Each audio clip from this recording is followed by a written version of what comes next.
Let me describe for you a classic case of alimony. An alimony case that is going to almost certainly result in a long-term award of substantial alimony. At the time of the marriage, both parties were working and developing their career. When the first child came along, one party, usually wife, we'll talk in terms of wife here, stopped her career, left her job, and became a full-time homemaker and caregiver for the child.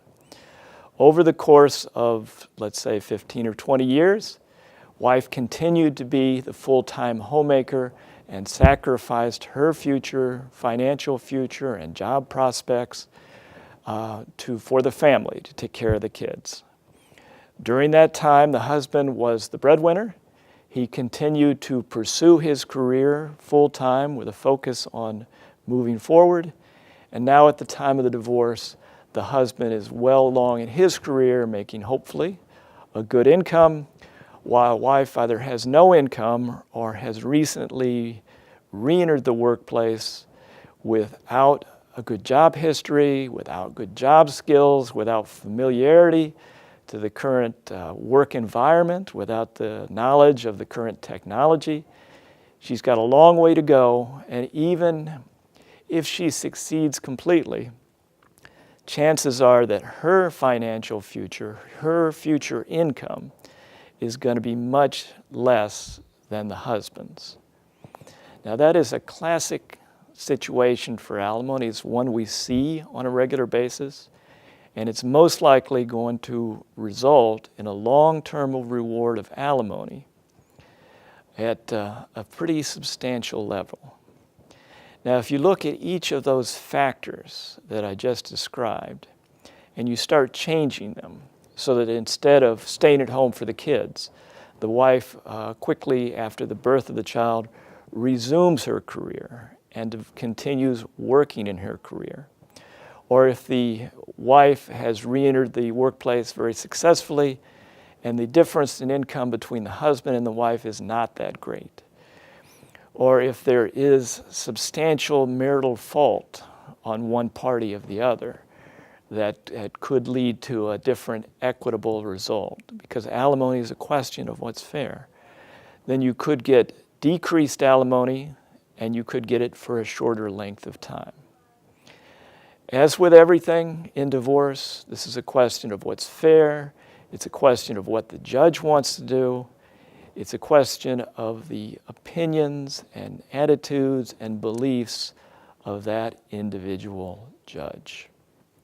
A couple other points regarding alimony.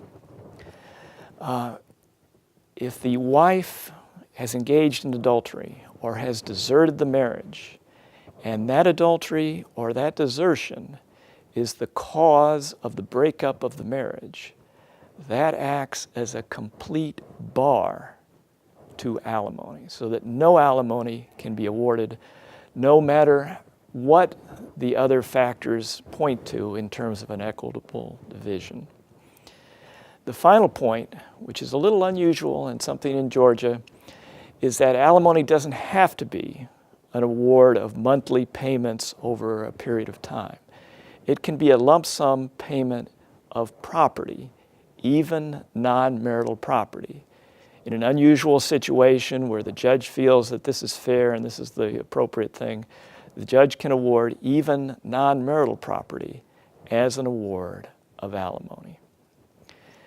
Now, alimony, in my experience, is one of the toughest things to settle, because it's very difficult to meet the husband's ability to pay and his willingness to pay with the wife's need for alimony and her sense of what's fair and what she deserves. It can be very difficult to make those two ends meet, and it's often a tough thing to settle. Sometimes a mediator, sometimes if you get an accountant involved who can do some calculations and get people focused on the numbers rather than the emotions, you can get a settlement. But it's often very difficult to settle and something that is often tried to the judge. Now that's a 5-minute summary. There are always intricacies and exceptions in the law. And there's also how this particular situation is going to be handled, what is likely to happen in court, and what the settlement possibilities are for your particular situation. So don't hesitate to call me or come in. I do have a free initial consultation. I'll be happy to talk to you about it. There's no obligation to do anything further. You will certainly learn a lot from a consultation with any experienced divorce attorney about what is likely to happen, about what your options are, and about what you might want to do. So give me a call, 912-275-7728. I'll be happy to talk to you about any aspect of any family law case.